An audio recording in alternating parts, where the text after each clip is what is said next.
Judges chapter 2. Okay, bago tayo magsimula, tingnan natin kung 100% na po yung magtataas ng kamay sa Judges chapter 2. Itataas po ang kamay. Kung hindi mo binasa, huwag mo itataas. Magkasala ka pa kay Lord. Pag binasa mo, taas mo. Be proud of it. Judges chapter 2, sino pong nagbasa dito sa aking right side? Taas.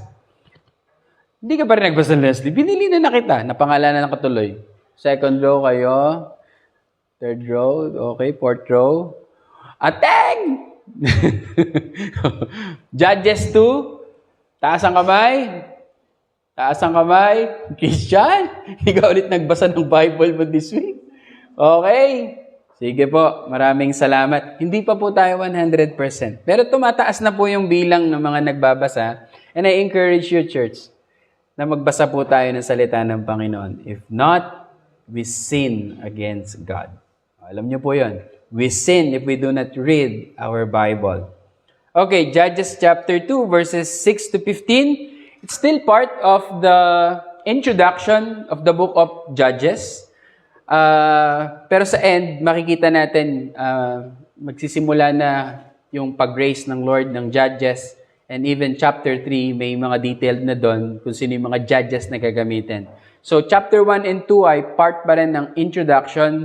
Sa chapter 1, na pag-aralan natin yung isa sa mga sin cycle. Ibig sabihin natin ng sin cycle, paikot-ikot na buhay ng mga tao nung panahon na to. At ang isa sa mga sin cycle nila, na tuwing pinagpapala sila ng Panginoon, ito yung chapter 1 natin, sa tuwing pinagpapala sila ng Panginoon, sinusuklian nila ng Panginoon ng kasalanan. Yun yung sin cycle. Yun yung first nila. No? Pinakita ng Panginoon yung katapatan niya, natuparin ang kanyang mga pangako, pero ang mga Israelita, itong mga taong ito, sa halip na sumamba, magpuri sa Panginoon, gagantihan nila ang Panginoon ng kasalanan. We should not be like that. Kapag nakaranas ka ng pagpapala ng Diyos, and by the way, lahat ng meron ka ngayon ay galing sa Diyos, gantihan mo ang Diyos ng papuri at pasasalamat. Yun yung mensahe natin last week. Chapter 2, pinapakita sa atin dito, parang medyo nagulat kayo kasi sa chapter 1 sabi, patay na si Joshua. Tapos biglang sa binasa natin, buhay ulit si Joshua at namatay ulit. Ano to? Ba't ganon? Kasi ganon yung story ni ng style ng writer. May ikukwento siya tapos sasagadin niya, tatapusin niya. So nangyari sa Joshua 24, namatay na si Joshua. Pagkatapos sa Judges 1, patay na si Joshua, kinuwento niya ngayon, di ba? Bumalik ulit siya sa introduction, parang nasa continuation tayo ng Joshua chapter 24, nung kinausap niya yung tao na sinabi niya, as for me and my house, we will serve the Lord. Di ba sabi niya, magkakasama pa sila doon. So dito nag-start again another introduction. Kaya sabi niya sa verse 6, and when Joshua had let the people go, yun yung chapter 24 ng Joshua, the children of Israel went every man unto his inheritance to possess the land. Kasi na-divide na sa bawat tribes yung kanilang mga minana. And then yung summary niya sa verse 7, and the people served the Lord all the days of Joshua. So yung panahon ni Joshua, lahat ng tao sumasamba pa sa totoong Diyos. And all the days of the elders that outlived Joshua. At yung mga elders daw, mas matanda pa kay Joshua na natira pang buhay kay Joshua, lahat yon nagwo-worship pa sa Panginoon. And then tingnan nyo sa verse 8. And Joshua, the son of Nun, died. The servant of the Lord died, being 110 years old. And then kinwento din, sabi ng verse 9, nilibing siya in his inheritance in Timnath-Heres in the Mount Ephraim of the north of the side of Gilgaash. And again, a conclusion. And all that generation were gathered unto their fathers. Ibig sabihin, generation ni Joshua, generation na sumunod kay Joshua. And then sabi ng verse 10, there arose another generation after them, which knew not the Lord, nor yet the works which He had done for Israel. That's our key verse this morning. So Joshua died, And the generation next to Joshua also died. Kumbaga, example, ako si Joshua, namatay ako, and yung sumunod na generation ko, sila Kalia, Liz, and Luke, naglilingkod pa sila sa Panginoon, namatay din sila, but then yung third generation, meaning yung mga anak na nila Kalia, ni Liz, and Luke, mga apo ko, sabi niya, that third generation do not know the Lord. Di na nila kilala yung Panginoon, and they worship idols, and pinarusahan sila ng Panginoon. Kaya makikita natin dito yung another part ng cycle. So yung unang cycle nila, binless sila ni Lord, di ba? Gumanti sila ng kasalanan. Dito naman, yung kasalanan na yon, nagsamba sila sa Diyos-Diyosan, ang susunod na cycle, paparusahan sila ng Panginoon. That's the second sin cycle. Dahil sa kasalanan nila, paparusahan sila ng Panginoon. So nakikita niyo na, mabubuo yan. Sa end, mabubuo natin yung cycle na yon. Una muna yung blessing ni Lord, pero ang tao gumaganti ng kasalanan. Yung kasalanan na yon, next part, paparusahan sila ng Diyos. So ngayon, nandito tayo ngayon sa parusa ng Diyos na cycle. Ang message po natin this morning is this: knowing God and making Him known. Ang pinaka-key kasi dyan, yung salitang knowing God. They knew not the Lord. They know not the Lord. Yan yung pinaka-susi dyan para ma-unlock natin, maintindihan natin itong passages natin. Yung point na pagkakilala sa Panginoon. Kaya ang challenge this morning na nais nating i-share is this: you have to know God, knowing God, and making Him known.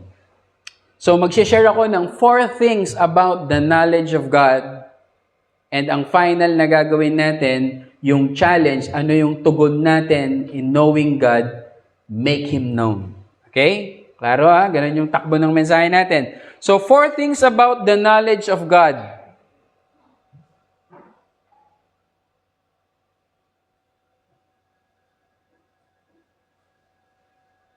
Teka. Mali po ako nung nabuksan na mensahe. Okay. 4 things about the knowledge of God. Number 1, knowing God is not part of human nature. Ibig sabihin, ang tamang pagkakilala sa Diyos o yung desire na makilala natin ang Diyos, hindi siya parte ng ating kalikasan bilang makasalanang tao. Na walang pinanganak sa atin dito na kilala niya ang Diyos at meron siyang desire na makilala niya ang Diyos. Kasi ang sabi dito sa verse 10, and also that generation were gathered unto their fathers, and there arose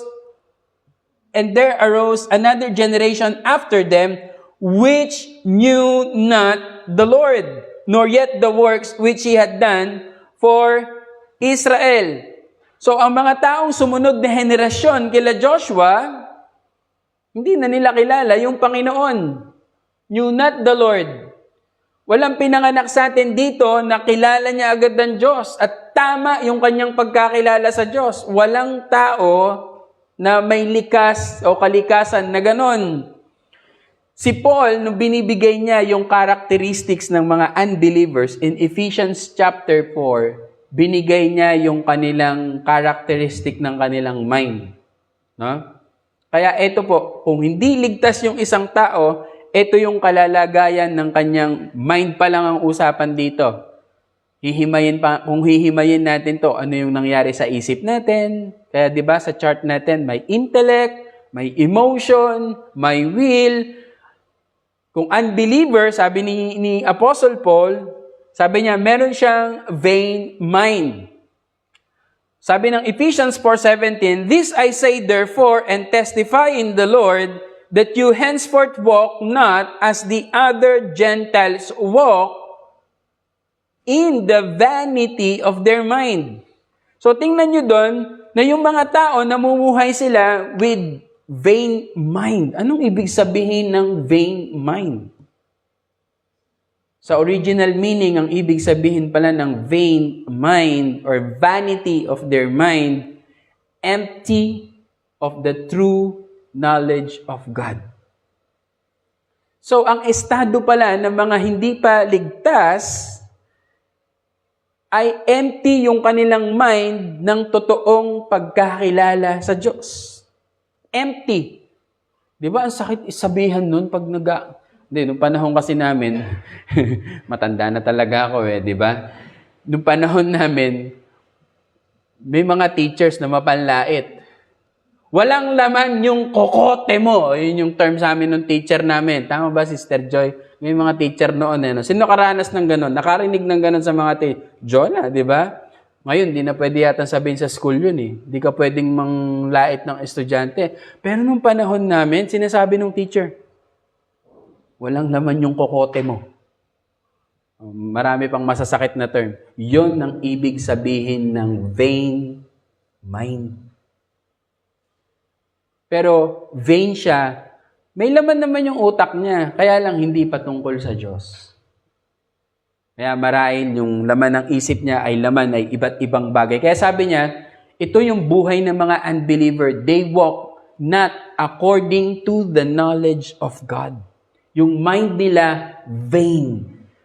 Marahil kilala nila ang Diyos, pero mali ang pagkakilala nila sa Diyos. At mali yung pagtugon kung paano sila mamuhay sa harapan ng Diyos. Pangalawa, sabi niya pa dun sa Ephesians chapter 4, verse 18, dark mind, having the understanding darkened. Kung aaralin pa nating mabuti, hindi lang siya binulag kasi ng kaaway, bagkos siya na talaga yung darkness na sinasabi ni Apostle Paul. Darkened mind, madilim yung kanyang pag-iisip. Ignorant, yun naman yung another term. Ignorante. No? And in Romans 1, napakarami pang sinasabi tungkol sa mind natin. That though we know God, we worship Him not as God. Kaya napakasakit na yung patungkol sa knowledge of God, hindi talaga to part ng human nature natin. Kaya kung makikilala natin ng Diyos, it's only by grace na siya yung naglalagay sa isip natin ng tamang pagkakilala sa Kanya. Kailangan niyang buksan yung isip natin, kailangan niyang ipakilala yung sarili niya sa atin. Kasi if not, hindi natin siya makikilala. Yun yung sabi ni John Calvin, we are so helpless that unless God revealed Himself to us, we cannot, with all our ability, know God. Impossible. Kasi nga, yung mind natin is vain and dark.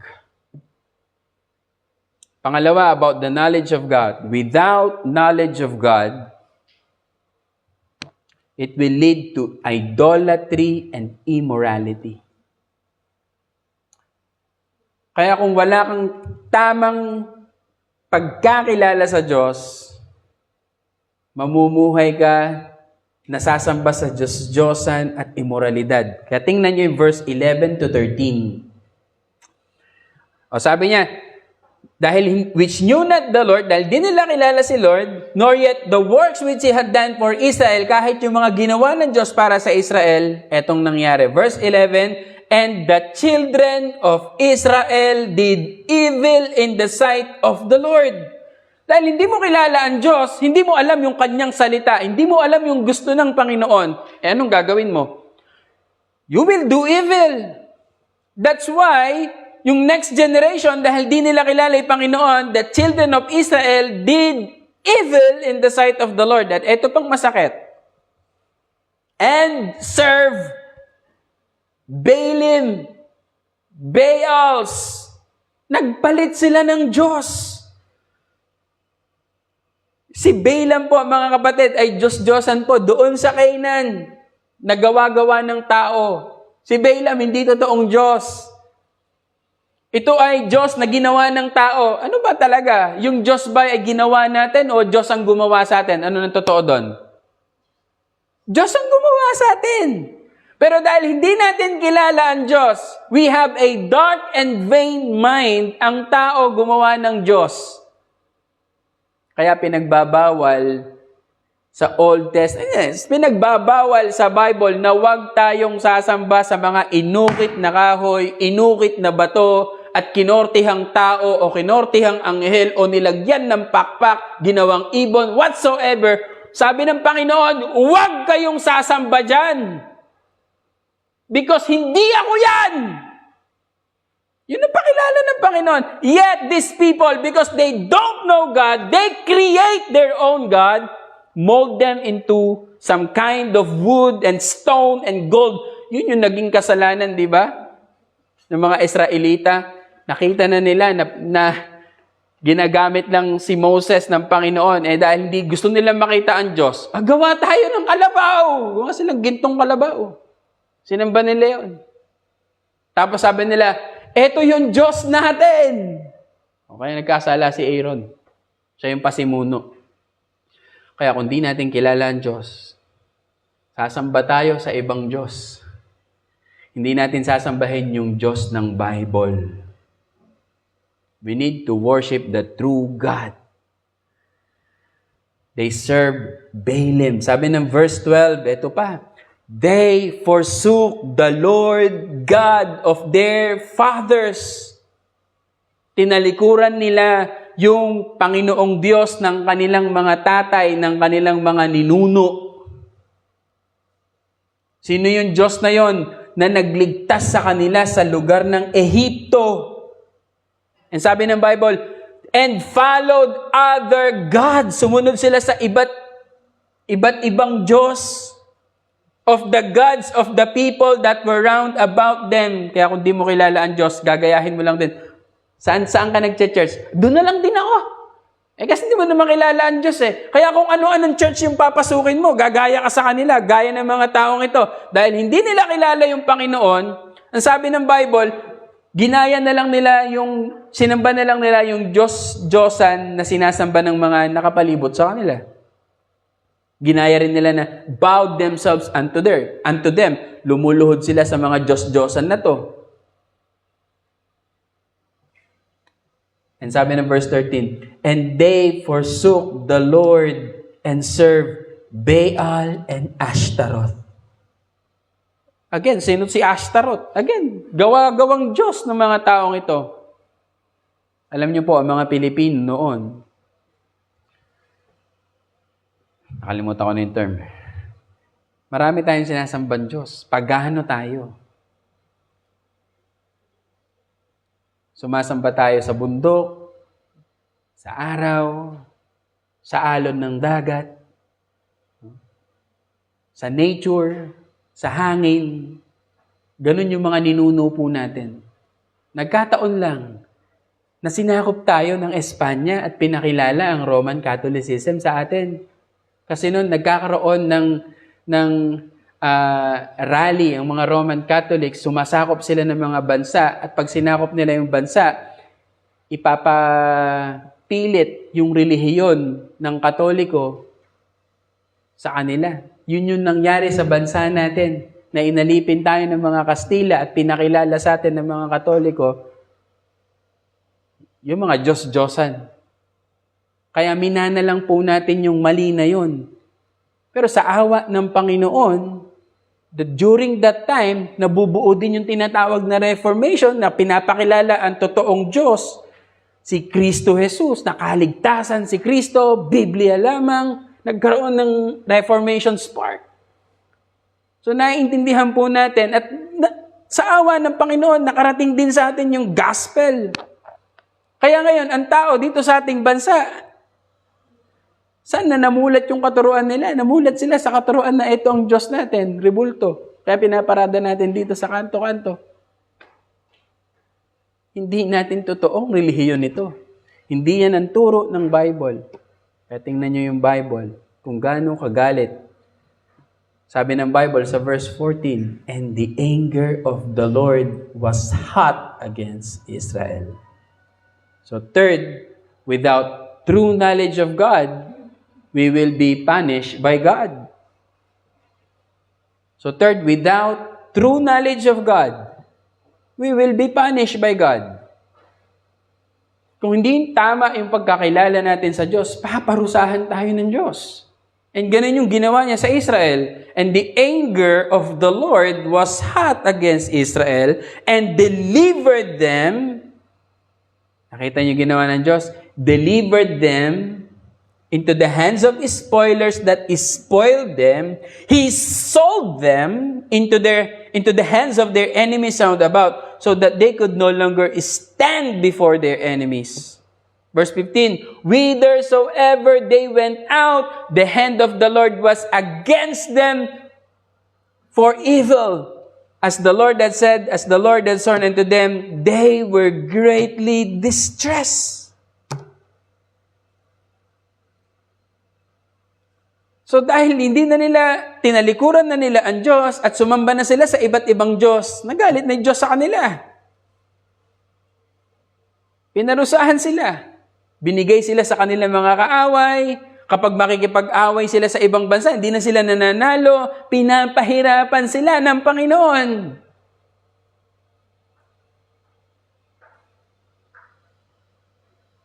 And sa atin, kung hindi pa natin kilala ang Panginoon talaga, paparusahan tayo ng Panginoon. We will die eternal death in hell. Pupunta tayong impyerno. Kung di natin kilala kung sino yung totoong Diyos, pupunta tayong impyerno. But fourth thing about the knowledge of God, and this is the blessing, this is the good news, we can know God through Christ. God revealed Himself in the person of Jesus Christ. Kaya tingnan niyo to Sabi ng Hebrews chapter 1, pinapakilala ng Panginoon yung kanyang sarili. Hindi pwedeng hindi niya ipakilala. Pinapakilala niya yung kanyang sarili. Kaya sabi niya, God, basa nga ako ng ibang version para cute. Okay. Sabi ng CSB version, long ago, God spoke to our ancestors by the prophets at different times and in different ways. In these last days, He has spoken to us by His Son. Ano ibig sabihin? Ang Diyos noon nagpapakilala siya, sabi niya, sa mga propeta, sa iba't ibang panahon, at iba't ibang mga kaparaanan. Pero ngayon, sabi niya, in these last days, hindi niya na ginagamit ang propeta. He revealed Himself through Jesus Christ. Kaya ngayon, ang tanging paraan na lang, kung gusto nating talagang makilala ang Diyos, totoong Diyos, kailangan nating dumaan kay Kristo. Kasi sabi ng Diyos, nagsasalita na ako sa aking anak. He revealed Himself through His Son. Kaya sabi ni Jesus Christ, I am the way, I am the truth. Truth about what? About God and everything. And I am life. No one comes to the Father but by me. Gusto mo makarating sa Ama? Daan ka sa akin. Gusto mo makilala ang Ama? Ako, sabi ni Jesus Christ. Gusto mo magkaroon ng buhay? Ako. Sabi ng John 1:18, no man hath seen God at any time. The only begotten Son, which is in the bosom of the Father, He hath declared Him. Meaning, Christ revealed the Father. Kaya nga ang tawag sa Kanya sa John chapter 1, yung introduction kay Jesus Christ, He is the Word. The Word that was made flesh. For what purpose? To reveal God. Kaya hindi mo pwedeng sabihin, nakilala mo ang Diyos pero ayaw mo kay Kristo. What in the world? Saan galing doktrina yon? Kung gusto mo makilala ang Diyos, si Kristo ang pag-aralan mo. Kay Kristo ka lumapit. Eto pa. Marami tong quote sa Book of John lang. Namimili lang ako ng iba. Ito sabi ni Jesus. John 14:9 and 10. Jesus said unto him, Have I been so long time with you, and yet hast thou not known me, Philip? He that hath seen me, hath seen the Father. Sabi niya, Philip, ang tagal-tagal ko na kayong kasama, hanggang ngayon ba naman, di mo pa ako kilala? Ang sino mang nakakita sa akin, nakakita na sa Ama. Kaya paano mong sasabihin na ipakita mo sa amin ang Ama? Hindi ka ba nananampalataya that I am in the Father and the Father in me? The words that I speak unto you, I speak not of myself, but the Father that dwelleth in me, He doeth the works. May malalim na theological term dito, that Christ is in the Father and Father is in the Son. Ibig sabihin, hindi sila pwedeng paghiwalayin. No? Hindi natin pag-uusapan yun. But the point is, if you have Christ, you have all. Kung kilala mo si Christ, kilala mo yung Father. Pag hindi mo ginalang si Christ, hindi mo rin ginagalang yung Father. Kaya hindi pwede na sa Diyos Ama ka lang sasamba at hindi mo sasambahin si Kristo. Hindi pwede. Hindi ka pwedeng dumiretso sa Ama kung di ka lalapit sa Anak. Kaya ang point is, the very center of everything, salvation, lahat-lahat mga kapatid, salvation, revelation, creation, centered in the person of Jesus Christ. Hindi pwedeng i-discard nyo si Christ. Hindi nyo pwedeng i-reject nyo si Christ. Kung gusto mong makilala ang Diyos, lumapit ka kay Kristo, pag-aralan mo si Kristo, kaya tinatawag na gospel center.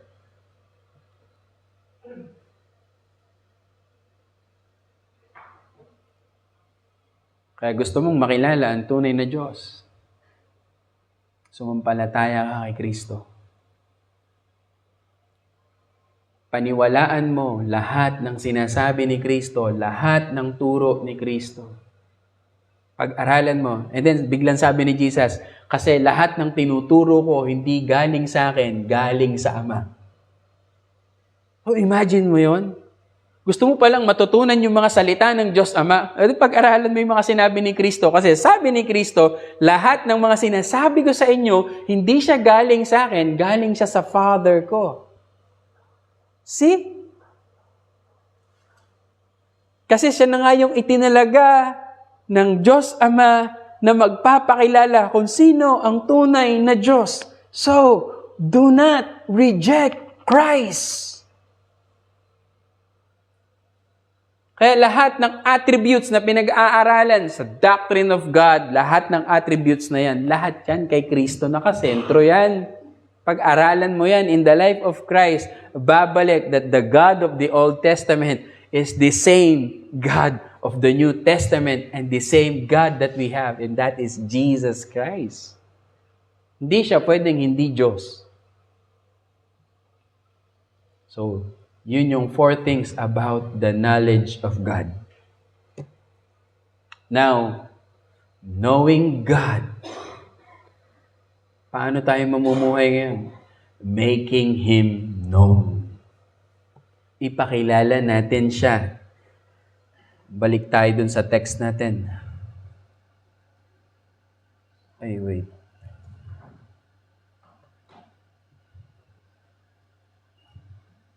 Sa Judges 2, verse 10, natapos na natin yung exposition ng lahat. Balikan natin tong 10. And also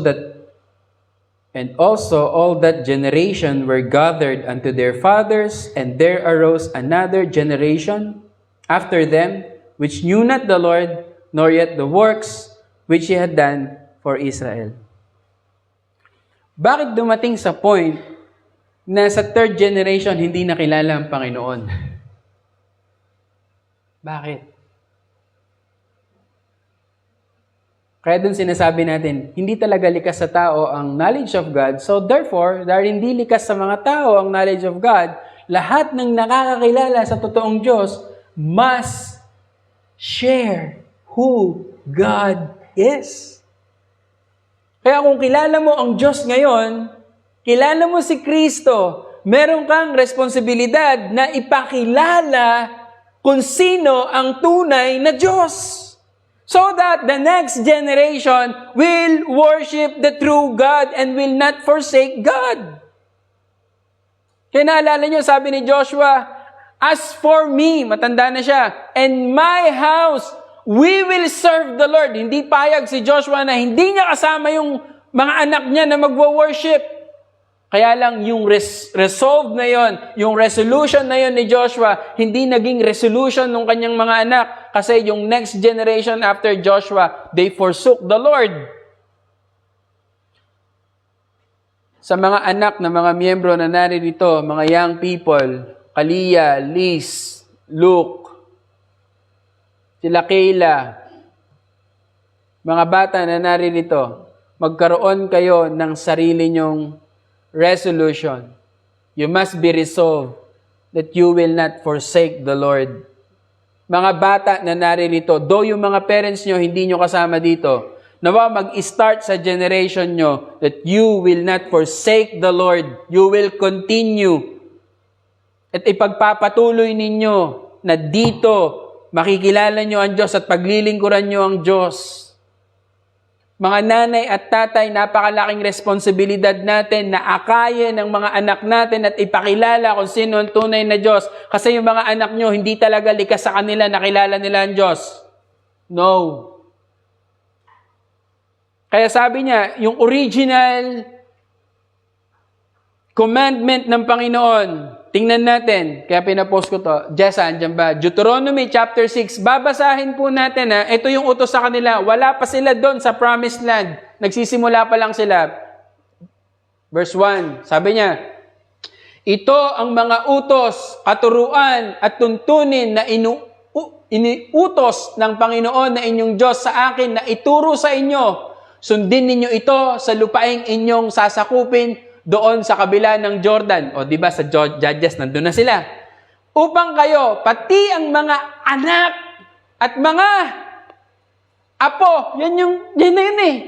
Panahon na ng Judges yan eh. Yung mga apo ninyo ay magkaroon ng takot sa Panginoon na inyong Diyos habang nabubuhay kayo. Kung susundin ninyo ang lahat ng utos niya at mga tuntunin na ibinigay ko sa inyo, mabubuhay kayo ng matagal.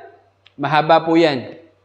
Makinig kayo, mga mamamayan ng Israel, at sundin ninyo ang kanyang mga utos para maging mabuti ang inyong kalagayan at upang lalo pa kayong dumami sa lupaing masagana sa gatas at pulot ayon sa ipinangako ng Panginoon, ang Diyos ng inyong mga ninuno. Makinig kayo, mga mamamayan ng Israel, ang Panginoon na ating Diyos ay iisang Panginoon lang. Mahalin ninyo ang Panginoon ng inyong Diyos ng buong puso, ng buong kaluluwa, at ng buo niyong lakas. Huwag ninyong kalilimutan ng mga utos na ito na ibinigay ko sa inyo ngayon. May verse 7 ba? Wala. Sorry, may verse 7. Ito yung verse 7. Maganda, suspense, di ba? Ito, verse 7. Babasahin ko. Ituro ninyo ito sa inyong mga anak. Ano yung ituro? Yung verse 4. Ano yung verse 4 ulit? Ay, verse 5. Mahalin ninyo ang Panginoon na inyong Diyos ng buong puso, ng buong kaluluwa, at ng buo nyong lakas. Huwag ninyong kalilimutan ng mga utos na binigay ko sa inyo ngayon. Kaya sabi niya, ituro ninyo ito. Ibig sabihin, ituro nating mga magulang. Ituro ng mga lolo at lola sa kanilang mga anak o kanilang mga apo na mahalin ang Diyos ng buong puso, buong kaluluwa, buong lakas. Sabi niya, pag-usapan ninyo ito kapag kayo'y nasa inyong mga bahay. Ouch. I'm guilty. I'm not faithful na ginagawa ko to. Napag-uusapan namin pero hindi kami consistent. Bago kami matulog, magde-devotion kami, magbabasa kami ng catechism, magbabasa kami ng Bible. Kasi gusto ko makilala ng mga anak ko kung sino ang tunay na Diyos. Gusto ko silang maligtas. Gusto ko silang maglingkod sa Panginoon. Ginagawa po ba ninyo ito sa bahay nyo? Pinag-uusapan nyo po ba ang Diyos sa bahay nyo? Sabi niya, pag-usapan ninyo ito kapag kayo nasa inyong mga bahay at kapag naglalakad. Tinuturoan pa tayo mag-exercise ngayon dito ni Lord. Lakad kayo, tapos pag-usapan nyo yung Bible. Point in everyday life. Kapag nakahiga, at kapag babangon kayo, ano ibig sabihin? Na sa lahat ng parte ng buhay natin, lagi nating i-recognize yung Diyos at sinasabi natin sa ating mga anak, kasi si God, kasi si Lord, it's all about God. Binabahagi, inoorasan niyo po ba ako? Dapat ibinabahagi po natin kung sino ang Diyos. Kaya challenge po ito sa atin na may mga bata sa bahay. Turuan niyo po ang mga bata. Kaya sinimulan po natin ngayong taon na to, ang priority natin sa Sunday School, anak ng member. Priority. Kasi payag ba kayo na kapag namatay kayo, yung mga anak nyo hindi na sa church, hindi kilala ang Panginoon? Payag kayo? Payag ba kayo na kayo lang yung nasa langit at yung anak nyo nasa impyerno? Payag kayo? Tapos ipapakita sa'yo ng Panginoon, dahil hindi ka nag-share sa anak mo at ayaw mo siyang dalhin sa church, eto, papakita ko sa'yo kung paano siya naghihirap sa impyerno. Kaya nyo bang i-take yon? Na makita mo, anak mo, na pinalaki mo, nasa impyerno kasi ang kaya mo lang ibigay physical, spiritual, di mo kayang ibigay sa kanya. Kanina, nagbabasa ako while waiting, iniwan ko doon yung booklet. Family Duties. Sabi niya, kung ikaw tatay, gamitin mo. Kasi ang opposition is, matanda na yan anak ko, may nag-question doon sa booklet na yun, hanapin nyo na lang dyan. Ayaw na nila makinig sa akin. Ang suggestion ng mga Puritans na to, gamitin mo yung authority mo bilang ama o ina ng tahanan at turuan sila at akayin sila pa rin sa iglesia. At least gumawa ka ng effort na akayin sila sa church, bahaginan sila ng salita ng Panginoon. Napakalaki ng responsibilidad natin na mga may anak kung paano natin palalakihin yung ating mga anak na may pagkatakot sa Panginoon.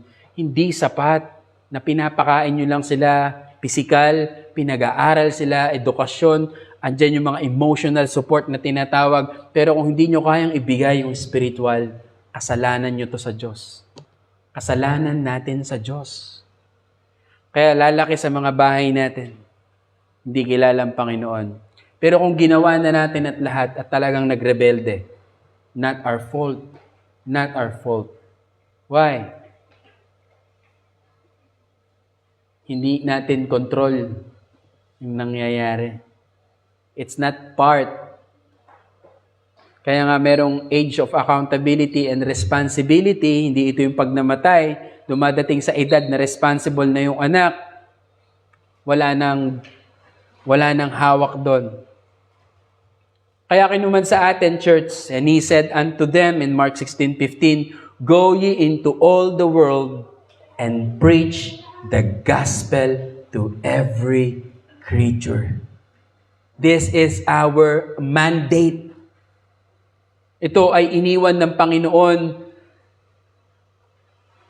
na utos niya bago siya umakyat sa langit. Wala siyang ibang utos.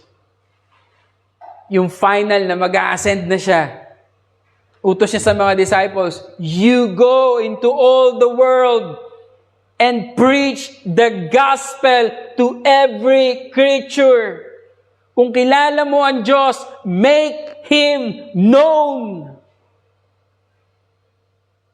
Sa family, and you fathers, provoke not your children to wrath. Sorry po, Lord, makulit akong daday. But bring them up in the nurture and admonition of the Lord. Sa mga tatay at magiging tatay at may pangarap maging tatay, Huwag nating palakihin yung anak nating unbeliever. Huwag kayong pumayag na mapunta sila sa impyerno. Akayin nyo sa church. Gawa kayo ng paraan. Kaya this story should serve as a warning to us as a church, as parents. Kaya kita nyo, hindi naman natin pinababayaan. Kasi church tayo, gawa tayo ng paraan kung paano rin natin madidisciple yung mga families natin through our local church. Kaya may program tayo, iba't ibang program natin. May pangbata, may pang young people, di ba? Kasi gusto natin introduce kung sino talaga yung Diyos. Payag ba tayo na ang gospel light tayo lang? Sino po yung pinakabata? At kapag namatay yung pinakabata sa atin, wala nang next gospel light. Kasi ayaw nating mag-share ng gospel. Gusto nyo ba yun? Look doon sa future para makita natin kung ano yung mangyayari sa church natin. May we desire. Hindi ko naman gustong dumami tayo eh. Kung dumami, ang sarap, ang ganda, ang saya. Pero kung ito lang tayo at mga pamilya natin na mga susunod sa atin, it's okay. It's okay. Tayo. It's okay. Mag-aasawa si Maki, dadalhin niya yung asawa niya dito, magkakaanak siya, palalakihin niya dito. Praise the Lord. Si Krista yon. Ay, sorry, meron ka na palang boyfriend. Kaya, tapusin ko na nga. Knowing God, making Him known. Mag-usapang asawa, nagtatawa na kayo. Manalangin po tayo.